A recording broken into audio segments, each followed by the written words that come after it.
We all need rest, not because it makes us more productive at our jobs, but because it makes us happier, healthier, and more well-rounded people. In the book, Wintering, The Power of Rest and Retreat in Difficult Times, Catherine May writes about the seasonality of rest. Yeah, how it's like we operate in these seasons, and about how as human beings, we invariably encounter seasons throughout our life where we need a conscious kind of intentional escape. So wintering is a time that is about reflection and recuperation, for slow replenishment, and for putting your house in order. She writes, doing those deeply unfashionable things like slowing down, letting your spare time expand, getting enough sleep, resting is a radical act, but it is essential. And I 100% agree. You know, over the last 18 months when this pandemic's been here, it's forced so many people who've been working and the companies to adapt to the point that so many people have been working from home. And it's like they've found this new freedom in working from home and they love it. There's a survey that was done in May this year, over 1,000 adults, and it showed that 39% of people would actually consider quitting their jobs if their bosses weren't flexible about working remote. Really interesting is that amongst the millennials, it was 49%. That's huge. And I get it.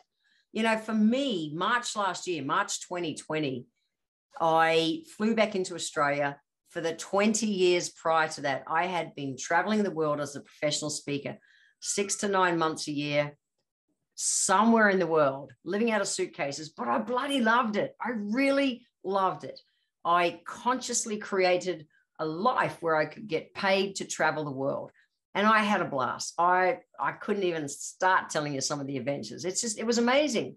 However, the last 18 months when I was forced back, you know, well, no, wasn't forced. I got back into the country while I felt I could get back in and had to quarantine and all that stuff.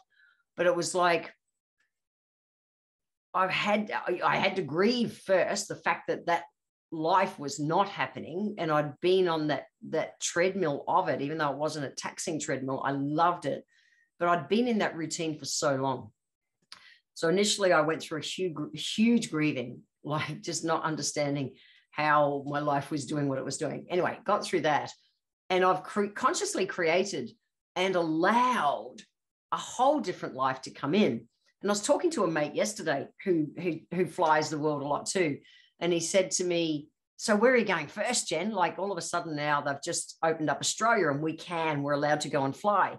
Again, where we have not been allowed out of our country for the last 18 months. And he said, where are you going first? And I went, oh, I'm actually not. I have no desire right at this moment in time to get on a plane and fly anywhere. I really don't.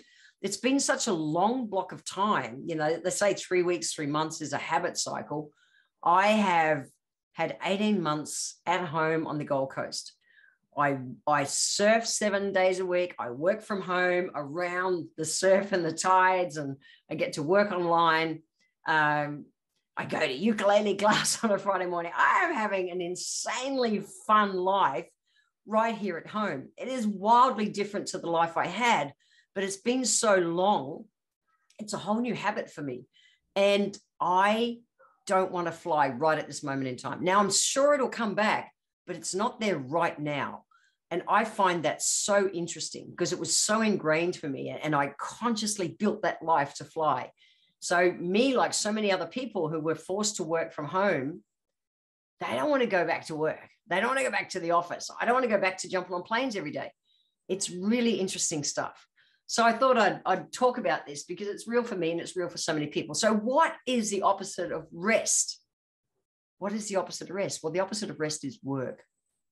And I've talked about this stuff in my 7 Steps to Sanity, all my corporate work I've spoken on around the world for the last 20 years on preventing burnout in the workplace.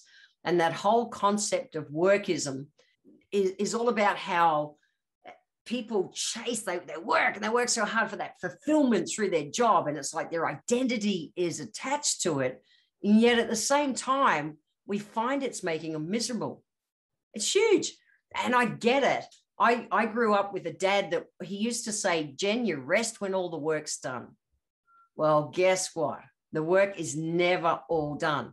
And I was absolutely a workaholic. Prior to burning out, I was the perfectionist workaholic, and it was, oh, shit, terrible. And it nearly cost me my life. So I'm really grateful I learned those lessons over the last 30 years. I still have a very high work ethic, but I consciously rest. I know the value of it. And so that's what I want to talk about today. So rest is not a reward. It's not you should work hard and you then deserve to have some time off. No, rest is an absolutely basic human need. It just is. So what are some of the benefits of resting? Well, when we relax, and it's about physically and emotionally resting. So it's resting our physical body, but it's also about resting our mind, our brain as well. We need to just quieten it. So resting helps to restore that kind of sense of calm. It takes the edge off our nervous system at times when it kind of gives you that extra reserve, so that at times when you are exhausted or stretched or ill or something, that your body's got an extra reserve. That's it. So when we do rest, get good quality rest, and it's not about a chunk of time, but it's quality rest that works for you. Now, we all rest differently, but it's not about going to sleep. That's not what it is. Sleep counts, but that's not what it is. But when we do rest properly, we get sick less often. Our weight sits a better place. So, I talked lots about the impacts of stress hormones like cortisol. That plays a part. We lower our chances of getting big, nasty health problems like type 2 diabetes and heart disease. It helps we do the tired and crankies less often, so our moods aren't all over the place. We get the clarity in our mind. We're not in that brain overwhelm. We can be less cranky, and bottom line, we just become better people. People like us more because you're not just cranky all the time. So rest doesn't mean sleep. Some of my favorite ways to rest and recharge are, well, one, we've got to rest our mind. We've got our physical body too, but let's talk about your mind first, because I find this one governs so much. The first one is all about using our breath. Now, there is a seriously cool book out there called Breath. I learned about it when I did an ocean confidence course to help my surfing. And I'll put a link in the show notes because it's a bloody epic book. And it's all about breathing through your nose and the benefits of breathing through your nose. I've been a mouth breather through my life. And nowadays I consciously breathe through my nose, to the point that some nights I even tape my lips shut so that I have to breathe through my nose. It's a thing. The next one is to soak in the bath. I really love ending my days with a bath. Now, I'm not jumping in there just to wash off the day's grime, but therapeutically, water, we're born in water. We spend 9 months a year floating around. Water is really regenerative to us. And so for me to soak in the bath with some essential oils and some, maybe a bit of quiet music, and some magnesium salts and things to help me really just zone out. 15 minutes in the bath for me is like, whoa, just pure bliss. I'll take that any day over a shower at the end of the day. I really will. It works for me. It helps my body just come down and recharge. The next one is soothing music. Now, if I personally listen to soothing music, I usually go to sleep. I do. So one I do around music is I'll get my ukulele and I don't consciously play a song. I just strum and let my mind wander. And it's like I defrag my brain. That's one that I love a lot. I really do. That works for me in a big way. Mindful meditation is great. Journaling, some people writing is a great way for them to defrag their brain. Guided visualizations are awesome. So another one is walking the garden. So for me, about every hour to hour and a half, I'll go and play my uke, or I'll go and walk my garden. I do something to defrag my brain and rest my brain. It's a conscious thing that I do. And I'll just walk, touch my plants, literally have a bit of a chat to the plants and notice all the little things different that are happening. And that really works well for me as a system of rest. Now, we also need to rest our physical body. So this is where things like yoga are like top of the list. Yoga is hugely beneficial for resting our physical body. For me, I get frustrated with yoga unless it's hot yoga, but I love hot yoga as a way to switch off. Qigong is also good. And Qigong is like a moving meditation. Huge. Progressive muscle relaxation. That's where you lay down and you say to you tell your toes to rest and relax. And then you work up here, you tell your feet to rest and relax. You just breathe in and just go with it. And you just feel your body progressively working all the way up. It'll start at the top and go down, doesn't matter, but just really let everything relax. Walking is an excellent relaxation. It's perfect for resting, except it's got to be not the I'm exercising kind of rest. It's just, like strolling and notice what's happening out there in nature.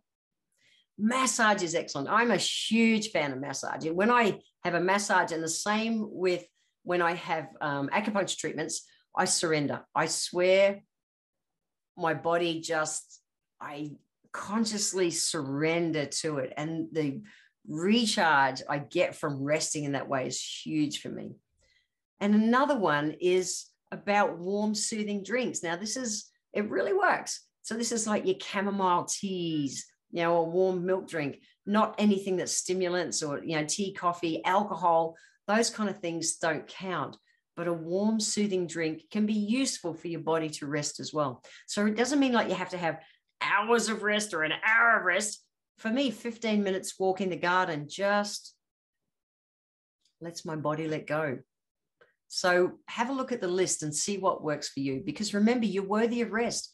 You should never feel guilty for taking time to rest like I did in the young days, because my dad said, you rest when everything's done. And I'd look at my list and think, fuck, I got so much to still do. I can't. And it's like, you can, Jen, you actually can. And it's important that you do.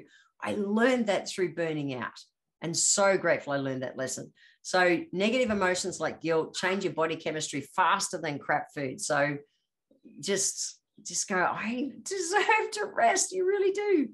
And when I started studying as a naturopath, I learned all about living from a place of prevention. So it's like, I don't wait to do stressed and tired. I don't wait to do crappy sleep. I don't wait to do crappy moods. I don't wait to do crappy energy. I don't wait to do any of that crap, because I choose to live from a place of prevention. I know how beneficial it is to me to every hour and a half go and walk the garden or play my uke, or to finish my day with a bath instead of a shower. I know the benefits for me, and I know the benefits for you. If you haven't been factoring in time for rest, this is your little wake-up call. I promise it needs to happen. So leaving you with 3 healthy life hacks today. Number 1 is identify if you have been factoring it in, and if you haven't.